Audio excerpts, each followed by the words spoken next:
Hey, what a Wednesday! It's Dominic D'Angelo. It's Rumor and Innuendo. I'm of adfreeshows.com, SEscoops.com, and OneTrueSportTV.com. But I am here, per usual, with Mr. Robert Karpelis, WD Creative _ish. But it's a very special day, Robert. Robert, do you know what today signifies for us? I have no idea what today signifies for us, Dom. It is the 1-year anniversary since we started the show together. It is the 1-year anniversary since we relaunched Rumor and Innuendo. Yes, wow, right. It has been a year since you took today. over on the show, Mm-hmm. and I'm glad you dressed up for the occasion. Right? All spruced up, man. Those of you listening to this in audio format, Dom is dressed like an extra from It's Always Sunny in Philadelphia. There are no sleeves on his Batman hoodie. Yes, that's correct. Good. And Robert, I got a special surprise for you. Robert Karpelis, this is your life. Here is your 5th grade teacher. I'm just kidding. I don't want to deal with Ms. Williams. Ms. Williams was the worst. If you're out there, Ms. Williams, you were a terrible, terrible person. Oh, man. Oh, man. I don't want to say that I hope that she's dead, but. Oh, man. Well, hey, we got some good stuff to cover here today, but let's give a little shout out. Just so you're aware, guys, I'm not feeling great today. I'm a little under the weather, so I'm going to be punchy as hell. So this is the real. This is not the Rumor and Innuendo, Robert. This is the working stiff, Robert. This is the guy who's just punchy and angry and may or may not drop some F-bombs, but I will try not to. I'll let you say hi to some of the. Yeah, we'll give some shout outs here to some folks. Triple E says Ricky Starks in NXT and Tony D retaining. What a good show, man. Yes, a very D'Angelo-oriented show. Plus Sean Spears, you mentioned as well. Thigh slaps and steroids. Great. Now I'm going to have a Steely Dan stuck in my head all day. That's a good thing. That's a good thing. Thigh slaps and steroids. It's him and MVP are the only two people I know who desperately love Steely Dan. I love Steely Dan. MVP's a huge Steely Dan fan. That is one of the weirdest. He's just, I love it. I'm like, really? I interviewed him at WrestleMania 2 years ago. And legit, I straight up just talked to him about Steely Dan the whole time. That's the best. If you engage MVP in conversations about Steely Dan or certain anime, you're in for it. I can't stand anime, so I had nothing to say to him. I don't know anything about anime. But no, we had a 5-hour car ride together, and he got a hold of the Spotify and listened to a lot of Steely Dan. No, you can't beat it. Alt Jake says going to be a long flight to Oz for TK. Oh boy. And why is it going to be a long flight to Australia for Tony Khan? Oh, I don't know, mate. I don't know. Jeff Henninger says guess Tony Khan forgot to add 90 days no compete clause unless you count the days he paid for Ricky to sit at home. I think it was just maybe his contract was done. I don't know the details of that, Robert. Yeah, it's very possible that they waited until his contract was up, and that's when they removed him from the website. Or there was just an agreement and an understanding of we're gonna let you go. Yeah. So I guess is that where we're starting with? We're starting with Ricky. You steer the ship, my dude. Yeah, let's start with a year in. We have gone 1 year. You have not made any incendiary accusations against anybody, so you get to stay for another year. Hey, nice. All right. Hey, what a deal. Yeah, let's start there. I do have an exclusive statement to say regarding another story, but let's start with Ricky Starks. He did show up. Hold on. What was the exclusive statement? This is regarding the Vince McMahon stuff, actually. So enlighten me. Okay. Well, did you get any of the news stuff? The New York Post exclusive that happened to drop today, earlier today. John, let's pretend this is a podcast and not a one-on-one conversation, and the audience needs to know the setup for the story. Well, guess what, everybody? The Feds. 1 year in, he's killing it, guys. Feds dropped criminal probe into whether WWE boss Vince McMahon covered up sexual misconduct allegations, his lawyer says. So federal prosecutors in Manhattan have dropped a criminal probe that focused whether former WWE boss Vince McMahon tried to cover up multiple allegations of sexual misconduct, his lawyer told the Post. The revelation comes from as appeal judges on Friday revealed that the grand jury had considered whether the 78-year-old billionaire broke the law by hiding allegations of sexual misconduct from two of his former female employers, who ended up paying $10.5 million to keep quiet.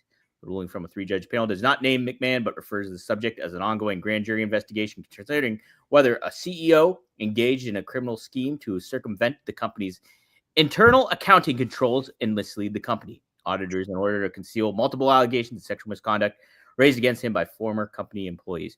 So, sources familiar with the matter confirmed to the Post that Mann is the former CEO referenced in the ruling.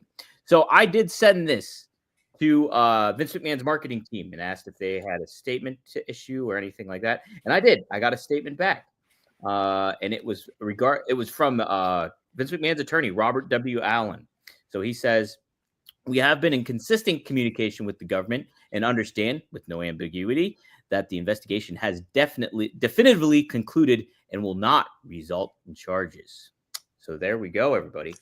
I mean, yeah, that when you impanel a grand jury like that, you are presenting them with all the information to determine whether or not this is the kind of case that should go forward.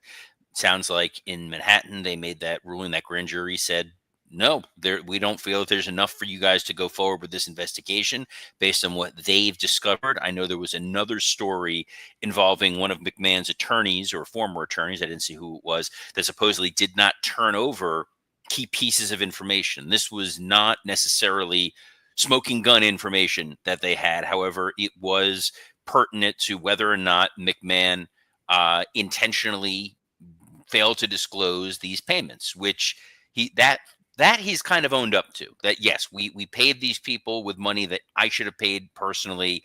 I was not forthcoming to Wall Street about our earnings because of that, even though it was not a significant material amount of money. As a CEO, you do have a financial obligation to disclose how you're spending the money of the company, and that was what he paid the fine for.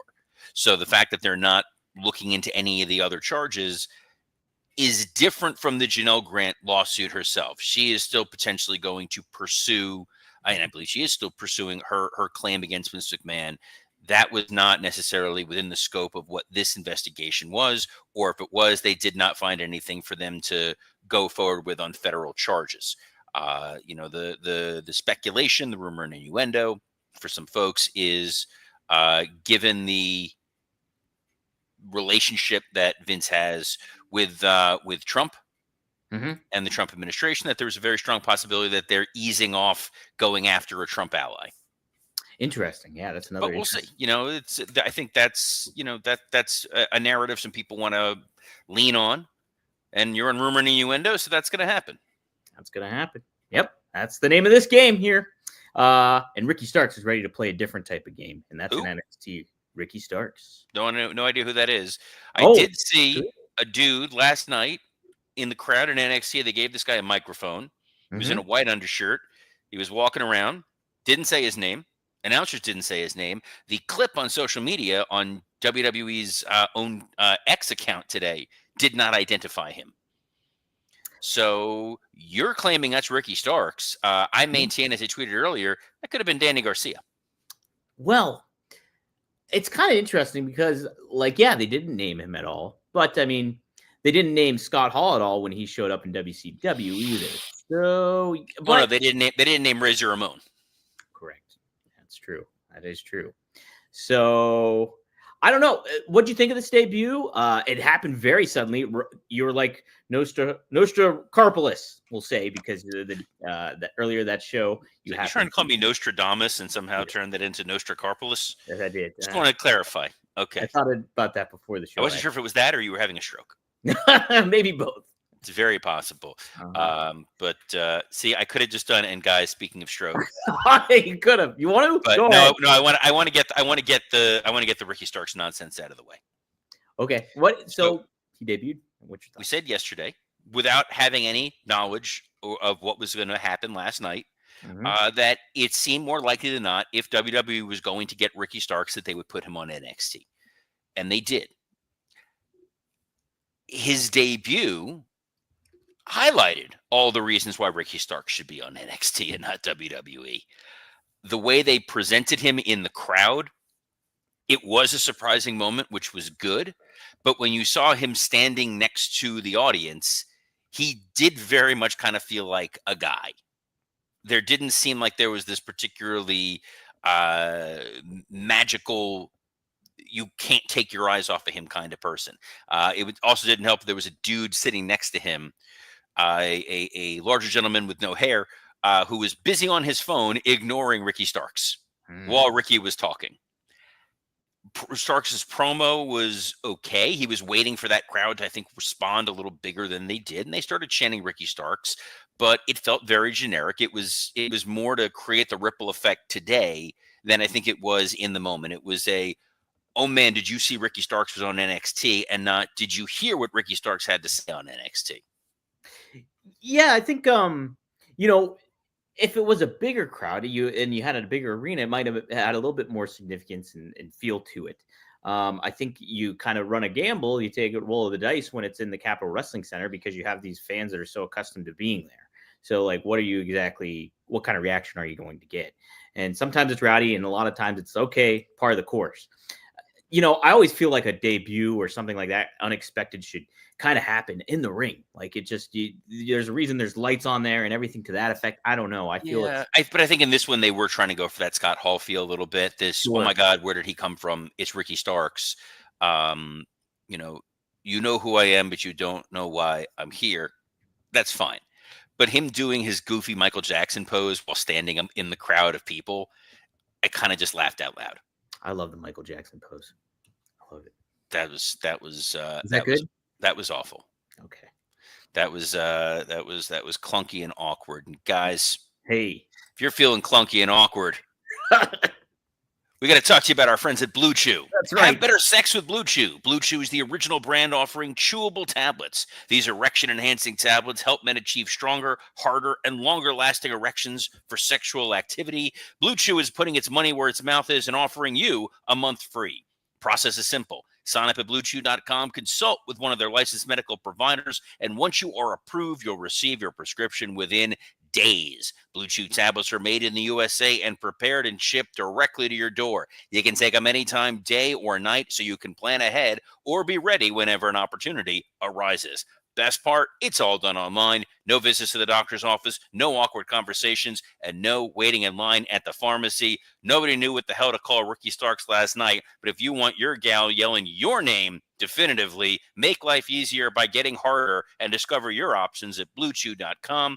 We've got a special deal for our listeners. Try Blue Chew free. Visit BlueChew.com for more details and important safety information. And we thank Blue Chew for sponsoring this special anniversary episode of Rumor and Innuendo. What's great about this? I've now memorized that promo. It's great. I love it. They are the best. Shout out to Stuart Green. If you want to throw that up on the screen, we take that down. He's gutted he missed the start of the anniversary show, but congrats and thank you to my favorite and best wrestling daily show. Is there another daily wrestling show? Yeah, I think so. I got one on One True Sport TV. No, a real. Stop with your. You are like you're like a much smaller Conrad Thompson. Oh, hey, we love Conrad. Thank you for letting us do this show as part of ad-free shows, even if he forgets. That's it. We're kind of the stepchild of every show. No, Working Stiff is the stepchild of the ad-free shows. That's a good point. We are like they keep us out in the shed. We don't. That's the one we don't talk about. It's like that's like the one Kennedy child that they just never really addressed. Oh my God. Well, speaking of abandoned children, we've got Grand Slam Australia this weekend, which means tonight is the Dynamite Go Home show that they, I believe, taped last night, Mr. D'Angelo. Oh, yes, and you know it, Robert. I'm so excited, and I just can't hide it. Yeah. We are excited. Guess what? Cope is going to speak, Robert, today on so I want to clarify, all due respect to Cope talking. Yes. We will not reveal any spoilers. No, I haven't read him. Nothing like that. Yeah, we struggle enough to enjoy Dynamite sometimes as it is. We don't want to make this a much more difficult process for you all. That's correct. Yes. Well, what do you think Cope will have to say, or did you read them already? No, I avoided the spoilers, Dom. Okay. And so this is how impactful Dynamite was. Woke up to the Working Stiff group chat with all the current and former hosts. Not a word about Dynamite. Nothing. Not even Scott Chaplin, who was like, dude, this was dope. Nope. There was a couple things about Ricky Starks, and for some reason, some information about Jacques Rougeau. But nothing about the Dynamite show. So it has thankfully not been spoiled for me. Mm-hmm. And I will avoid those spoilers going into this evening. But we can preview it pretending that we don't know what's going to happen, because in my case, I got no clue. I legit don't know either. That doesn't surprise me, Dom. Yeah. Sometimes you forget to invite co-hosts. Wouldn't surprise me you would forget to look up spoilers. Well, look, how do you think Cope captivate you to get intrigued by him in this Death Riders angle at all? What can he do? Robert, what do you think? Yeah, I got nothing. I don't either. I love Cope. He was one of my favorite people to ever work with in WWE. I was always a huge fan of what Edge put together. The Edge and Christian stuff is always so captivating and interesting. The least interesting version of him is pure babyface Adam Copeland. Yeah. Babyface Edge didn't really work. Babyface Cope here has not really worked. And having him go up against the Death Riders and feuding with Jon Moxley feels very dated and very disconnected. So I get that we're getting that tag match in Australia. I'm sure the tag match will be very good until I don't know that they have plastic bags down in Australia and maybe a burlap sack. Oh. Maybe a kangaroo pouch, maybe a boomerang. Kangaroo papoose. Maybe he's going to pull Moxley's going to pull out a spoon and claim it's a knife. Oh. Who I want somebody to be dressed as Crocodile Dundee, by the way. Shivani. Oh yes, that's perfect.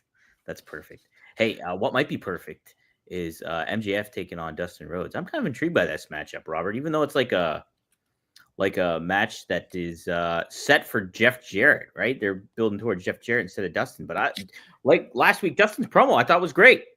So Dustin knocked it out of the park. 100%. Was I not on for last week to talk about the Dustin? I know I was out for things I don't remember. I don't think you were. I don't think you were around. Yeah, I've been there. This was Dustin Rhodes ate Jeff Jarrett's lunch. I am more intrigued by the Dustin Rhodes MJF story than I am by anything they have done with MJF and Jeff Jarrett. I think the crowd cared a lot more about MJF and Dustin.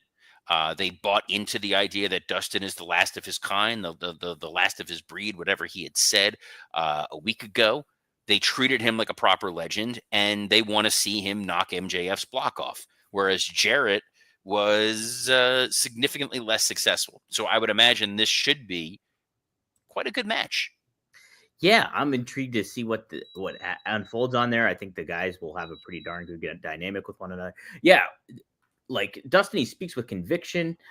He hit on those points about like the substance abuse stuff, Owen, everything like that got all referenced, and so it did really add that extra intrigue. And you know they confine this into a 2-week span here. So I don't know. I hope things develop in a positive fashion for Jeff, for Dustin, for MJF, and make this something really, really intriguing, because I think it has the legs to do something, but I don't know. We'll see. On tap, we have the AEW World Tag Team Championships. The Hurt Syndicate will be taking on the Guns. I like this, Robert. Yeah, I don't think you got to talk about this. The Guns return. I didn't. Loved the presentation, the return of the Guns last week. I liked that there was a video package a week before to remind you that they were going to be coming. Mm-hmm. I loved when they came out that Lashley and Shelton Benjamin kept staring straight at the camera. They did not turn to go look at the Guns. We don't care who our challengers are. We're ignoring it. We'll let our mouthpiece handle business. I think this should be, again, I'm hoping going to be a really good match. But right now, without knowing anything that's going to happen, I would be shocked if they change the titles this quick. Yeah. It is intriguing. Yeah. I like what Austin, how he handled himself in the promo too, and that felt like they were almost on an even keel here, but despite the size difference and things like that. So I hope they're able to prolong this a little bit more than just a week. So we'll see about that. Max Caster has an open challenge too. He's been all over the map here. Max Caster's killing it right now. He's always been kind of a sneaky heel, mm-hmm. and that's what made the split that much more logical. Because he really is a guy that you love to hate, and you want to see him get beat up. And him clutching his copyright trademark form for world's greatest wrestler, or whatever it is truly remarkable. Again, we don't know who it's going to be, but I'm sure it'll be a lot of fun. There's a trios championship. Whoa. Oh, yes, there AEW has trios titles. Get the hell out of here. apparently.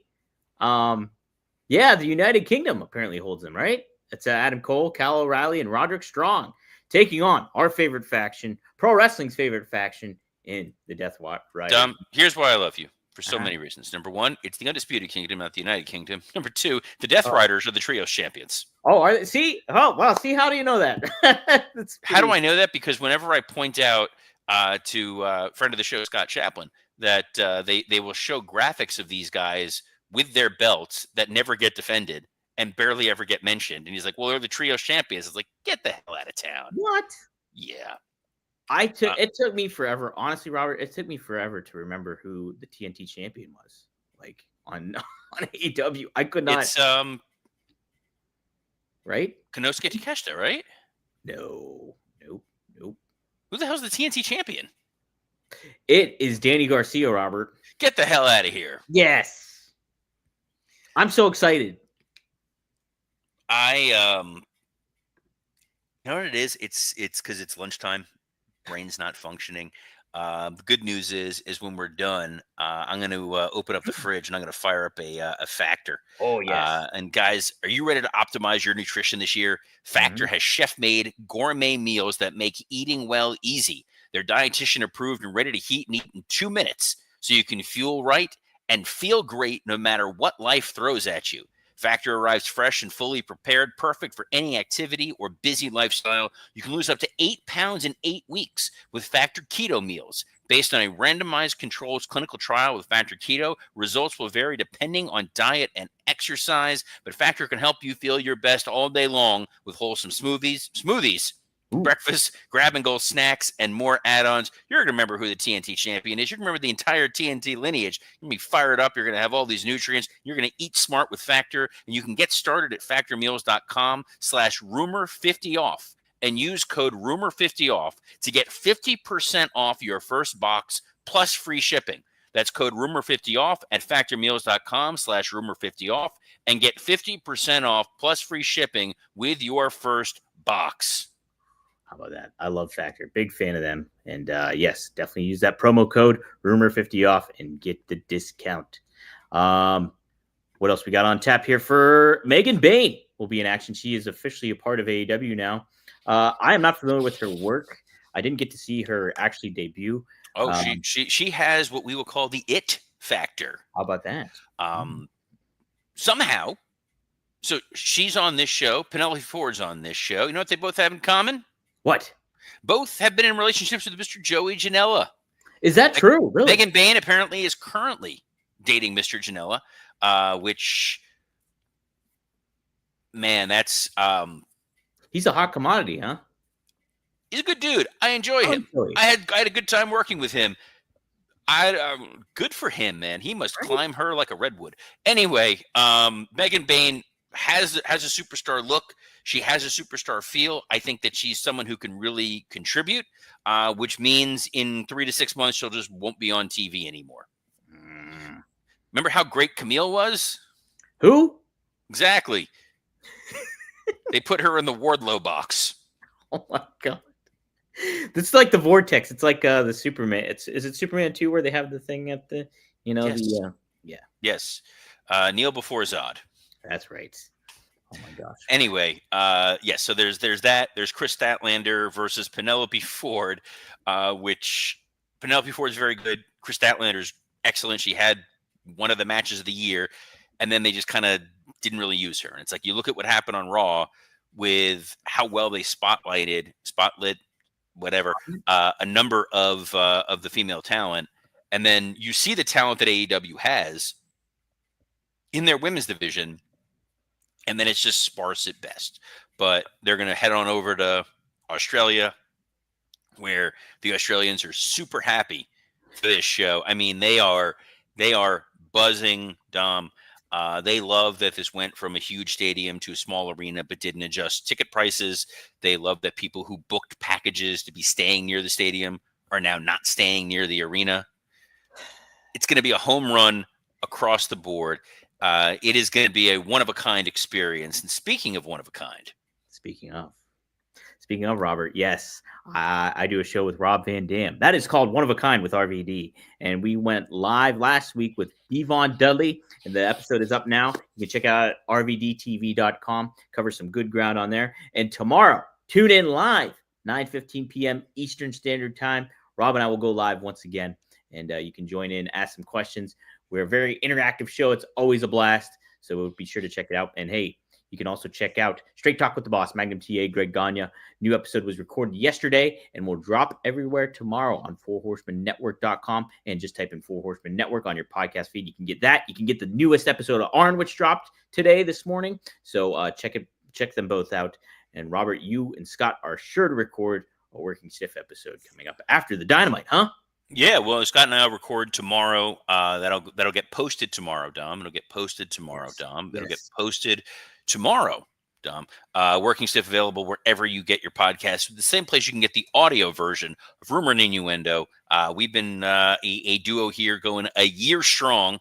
I think we're like 14 months into the show existing at all, which is pretty amazing.